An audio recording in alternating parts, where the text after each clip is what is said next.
2. Dorothy DuBose of Fort Worth is Director of Texas Research for the Institution on Women's Wrongs. Ms. DuBose is currently doing a study on children of women prisoners to ascertain what has happened to these children since the mother's incarceration. It is estimated that 86% of women prisoners are mothers. However, no records are kept indicating motherhood or where and with whom the children have been placed. Studies so far have indicated that there seems to be no set policy as far as the state is concerned, and that it's a pretty haphazard sort of situation. The most frequent arrangement I see that's been made is that some member of the family has taken over the care of the children, and that member very often being the mother of the woman who's imprisoned, the mother being usually, the imprisoned woman's parent is usually in rather dire financial straits herself, and very often without a husband, with very little money and too old to take care of young children. This is most often the case. Some of the children then are in foster homes. I find this to be a much smaller number so far. And in a very small number of cases, there is a stable family with the father taking care of the children and the mother removed temporarily, but with things pretty well under control at home. Only 2 cases so far have I come across that, however. I guess then you were pregnant during all that time. Yes. You were sentenced here in Texas? Yes, ma'am. At the time of your arrest, or between the time you were arrested and the time you were sentenced, did the authorities know that you were pregnant? Well, I didn't know I was pregnant till I was in county. In county? In San Angelo? No, I was in Del Rio. In Del Rio. Did anybody, any of the authorities or anyone in the court, ask you about your children, about the child you already had and the child you were going to have, as to who would take care of those children while you were gone? No. Nobody asked? Nobody asked. And so then they didn't ask how the children would be supported either? No. Should the state assume responsibility for the placement and care of these children? Should the state intervene at the time of the mother's sentencing to assure the children of a supportive environment? It is a right which is basic to their human development. I didn't want to go because, I believed in what my mama believed in. When we explore the subject of children's rights, we find a very thin line between what the law has defined as parental obligation and what the Constitution defines as the rights of all persons. On rare occasions, we do have situations where parents, for some reason, are refusing to consent to treatment that is necessary for a child. And in that event, I think the court has the power, after notice to the parents and hearing, to provide and to authorize that treatment if it's necessary for the protection, safety, and to preserve the life of the child. Kenneth Shedd is a 12-year-old who dislocated his elbow several weeks ago. His mother explains why he was not treated by a doctor. On the evening that he was hurt, the girls called me at work, and they told me that they thought he had broken his arm, and I just sprained it. So after I hung up from talking with them, I called my pastor, which is O.C. Mosley, and I called him and asked him to meet me at my home, and we would pray for him, because that we believe in that God is a healer. And so he met me at my home, and we prayed for him, and anointed with oil, as the Bible said, and prayed for him. And he went on to sleep. And the next morning, his arm was swollen a little bit, but later on the swelling went away. So we still believe that God was a healer. Although Judge Russell did not handle this particular case, he explains why the state intervenes in such cases.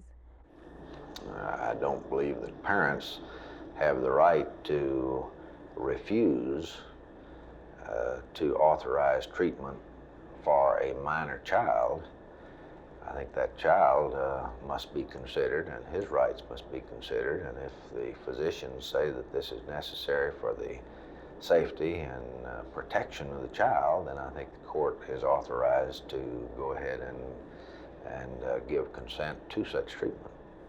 And I just saw it happen with my sister, because she had broke her collarbone. It's back in where it's supposed to be. And I believe he can do the same thing for my own mom if they would give him time. How you feel about going to doctors? Yeah. How you really feel about going to doctors? I don't like to go, because they don't give you the right kind of, give y'all the shots and everything. I don't like to take none of it, and I don't like to go. They might try to hurt me. If the parents are responsible for the religious training of the child, then it becomes a philosophical question of whether the state should interfere with their religious practice of faith healing. In this case, were the child's interest protected, or was his faith violated?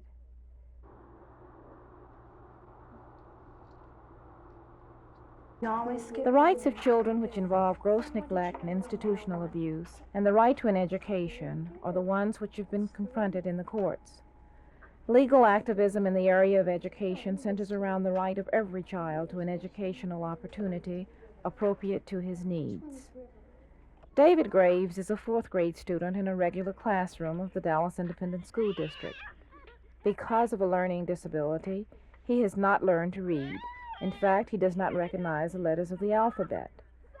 His mother laments her efforts to have his learning problem identified and to get David placed in special education. When he was 5 years old, before he started school, I carried him to higher speech and hearing when he, had the speech problem, which he still has, about twice a week for a year. And it helped him a little bit, I think, but then it was time for him to begin in regular public school.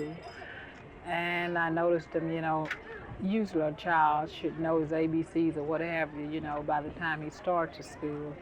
And yet he didn't even know them, and so Betty Alblin recommended that I take him to Children's Medical Center. I took him there, and Dr. Kill examined him and tested him and everything, and said that he does have a learning block, but he don't know what it is, and tried to get him placed in a special class. So he said that he would write a letter to Principal Tyler. And I went over to the school to talk to the teacher about it, and she said that, well, she had to leave him in regular class until the principal told him something different. Nothing was ever done about it anyway. So he passed on to Principal Tyler, and now he's in George Washington Carver, and he's still in a regular class. So. In what grade? He's in the fourth grade now. Does he recognize words? No, he can't read, not one thing yet. And I went over to school to talk to them about putting him in special ed. And the counselor over there told me that he had to be screened and tested by, their school and everything, and that she would notify me on the job or at home. And I haven't heard from them yet. And like I said, I'm afraid it's going to accumulate a big problem.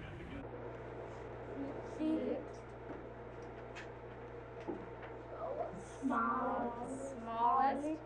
Okay. Investigation of this case revealed that during the 4 years, David has never been referred to psychological services, despite his mother's persistent efforts. Well, there are several bases why a child who might be in need of special education might remain in the classroom and not be identified. The most obvious one of which is that they are meeting minimal standards, or they seem to be just about capable to meet the regular classroom curriculum expectations, or they have very subtle type dysfunctions that the personnel and the parents don't view as that serious a problem. So a child may stay in the regular curriculum for quite some time in those circumstances. On the other hand, there may be reluctance on the part of a parent to ask for particular special consideration for their child. This occurs sometimes.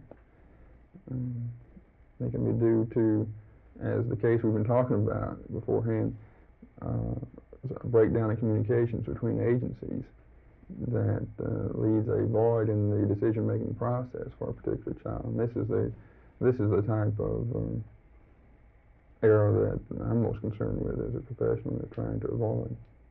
A passive response at best, and this 4 years after Mrs. Graves' first attempt to have David placed in special education. How many other Davids are there? One teacher commented that 23 of the 27 in her regular elementary classroom have learning problems which she is not prepared to cope with. One administrator's comment perhaps expresses the prevailing attitude. We have nothing but praise for those teachers who cope.